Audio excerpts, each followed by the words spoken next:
Emília foi aluna do Piaget em Genebra. Depois ela fez parte do grupo de pesquisadores que ele mantinha permanentemente. Ela é uma psicolinguista, essa é a formação dela. E ela tinha um foco na questão política do fracasso das crianças pobres na escola. Essa foi sempre uma questão para ela.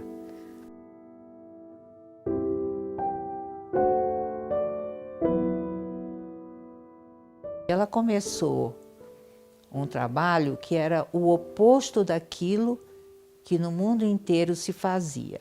Todo o conhecimento científico que se tinha até aquele momento em que ela começou a pesquisar era sobre o que faltava para as crianças, porque era isso que deveria criar a dificuldade que elas tinham de aprender a ler. Então, o olhar era o que falta para quem não consegue. Ela deu uma virada total nisso, porque ela perguntou: como é que quem consegue aprender a ler, aprende? Na verdade, ela foi olhar o que as crianças pensavam sobre escrita antes que lhes fosse ensinado alguma coisa. Ela tinha uma hipótese piagetiana de que as crianças pensam sobre os objetos de conhecimento, elas não dependem de que alguém lhes ensine.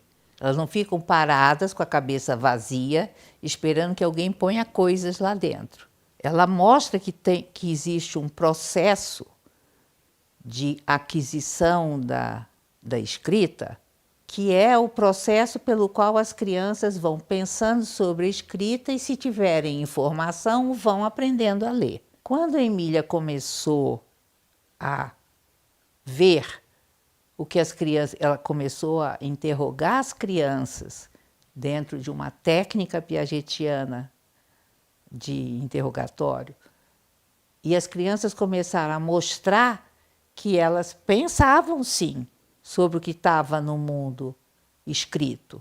Aí é que ela foi se dando conta de quais eram os obstáculos epistêmicos que existiam para a criança chegar a uma escrita convencional. Na verdade, o grande obstáculo que existia era o que a escrita representa. O momento que a criança se dá conta de que o que a escrita representa é o que se fala, isso produz uma diferença enorme na abordagem dela. E é nesse momento que vai se construindo o como ela representa.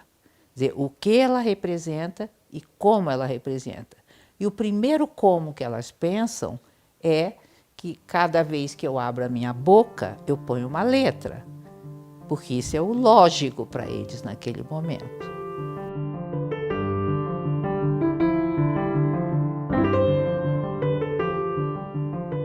Uma das coisas que ela descobriu era que muitas crianças achavam que você escreve uma letra para cada vez que você abre a boca. E, estudando a história da escrita, existem várias línguas que se escreve assim, né?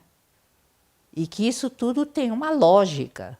E as crianças que estão em cada sociedade fazem o percurso para compreender a escrita do país onde elas vivem. Você pensa numa criança de classe média aqui em São Paulo, que vai para a pré-escola e que os pais leem de noite e tudo isso, ela com 5 anos está alfabetizada. Às vezes muito antes de alguém dizer para elas: vamos ver, vamos aprender a ler.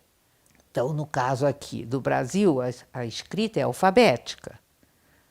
Mas a escrita alfabética, ela não é acessível imediatamente nem diretamente para nenhuma criança. Nenhuma criança sai de um momento que ela nem pensou ainda sobre a escrita para escrever alfabeticamente. Foi uma coisa muito importante a Emília ter descoberto que havia um momento em que as crianças que se criavam em sociedades onde a escrita era alfabética, que elas tinham um momento onde elas pensavam que a escrita fosse um objeto silábico, como é o japonês, por exemplo.